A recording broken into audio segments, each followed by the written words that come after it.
F's. Speaking of nasty little surprises buried in the recent mega stimulus bill, my F goes to the supporters of that legislation for voting to limit the ability of TARP recipients to hire H-1B visa holders. These are the highly skilled immigrant workers, many of whom we educate in our own institutions. They are among the most productive and knowledgeable workers in society, research has shown. This is just the latest example of the self-destructive protectionist attitudes that has gripped large swaths of both the Republican and the Democratic parties, and it's to the country's ultimate detriment. I'm giving an F to Pope Benedict, who opened a visit to Africa, a continent which has been decimated by AIDS, by saying that the distribution of condoms doesn't solve this problem. In fact, it increases the spread of AIDS. This is outrageous. Basketball time. Bet you haven't heard of the College Basketball Invitational, or CBI. You've heard of the NIT, the step down from the NCAAs. Well, the CBI was created to get everybody else, apparently, into a tournament, whether they have a losing record or not. It's being streamed online, and that's it. I could read you a list of the schools that are in it. You probably haven't heard of most of them. But the students at St. John's who took a bid, Seton Hall turned it down, have dubbed this the toilet bowl. Pretty soon, apparently, it's going to be like the National Hockey League, and all you got to do is pick up a basketball, and you're in a postseason tournament making money. Well, I tried in the last couple of minutes to think of another F because I was going to give mine to Pope Benedict. So we'll just pile on His Holiness and say that this was really a bad idea for him to say that. Kristi, thank you.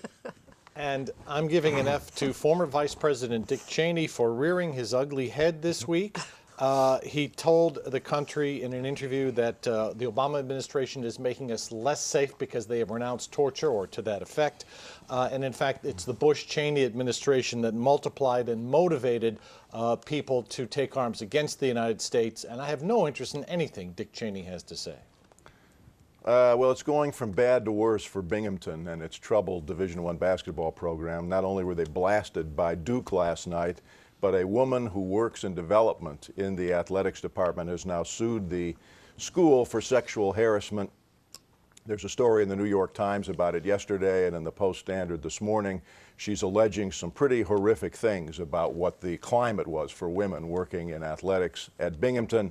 All I can say is that Binghamton wanted attention by going to Division I basketball. Well, Binghamton, you're getting attention, and it's going to take years to undo the damage that this has done. Okay, quickly, A's.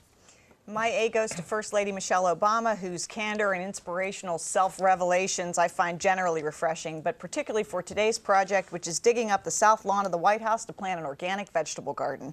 The primary purpose of this initiative is going to be to educate children about growing their own food in a healthy way. What a great use of the People's House. What a great example for the rest of the country. An A to Syracuse Post-Standard columnist Sean Kirst, who received the National Ernie Pyle Award for Human Interest Writing. This is eminently well-deserved. Kirst's columns about ordinary people in central New York are always well-written, interesting, and often very moving. An A to Syracuse CBA product, Greg Paulus, who is playing for Duke University. He's found his playing time cut back this year, but that didn't stop this gracious young man from going over to Dick Vitale, who's and saying to him that he appreciated everything that Vitale had said about him over the years. He's a class act. I've seen him play here in Syracuse. Good young man. My A goes to Governor Bill Richardson and everyone in the state of New Mexico associated with rescinding the death penalty in that state, thereby allowing New Mexico to join the civilized world in opposing state-sponsored death. And since all the nuns that I had in grade school might be concerned about my piling on His Holiness Pope Benedict, I will say that a major force in opposition to the death penalty in New Mexico was the Catholic bishops there. So A to all of those people in New Mexico. And I'm giving an A to 33-year-old Chad Lindsay, who rescued a man who had fallen unconscious onto the subway tracks at the Penn Station stop in New York City this past Monday. Aside from saving the man's life, the incident was notable because the hero simply hopped on the next subway train instead of seeking praise. His name did come out in the press.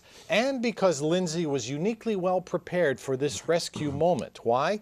Well, he performs in an off-Broadway play that requires him to repeatedly lift a character who cannot walk, and who says, therefore, that acting is a useless profession.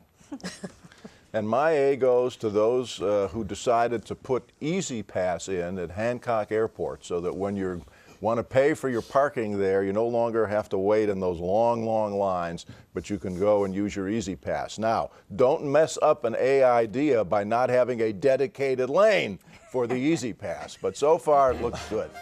Well, thanks to you at home for joining us this evening. Please send your comments to the Ivory Tower Half Hour, Post Office Box 2400, Syracuse, New York 13220, or email us at ivorytower@wcny.org. This is David Rubin saying, keep debate alive. We will be here next week.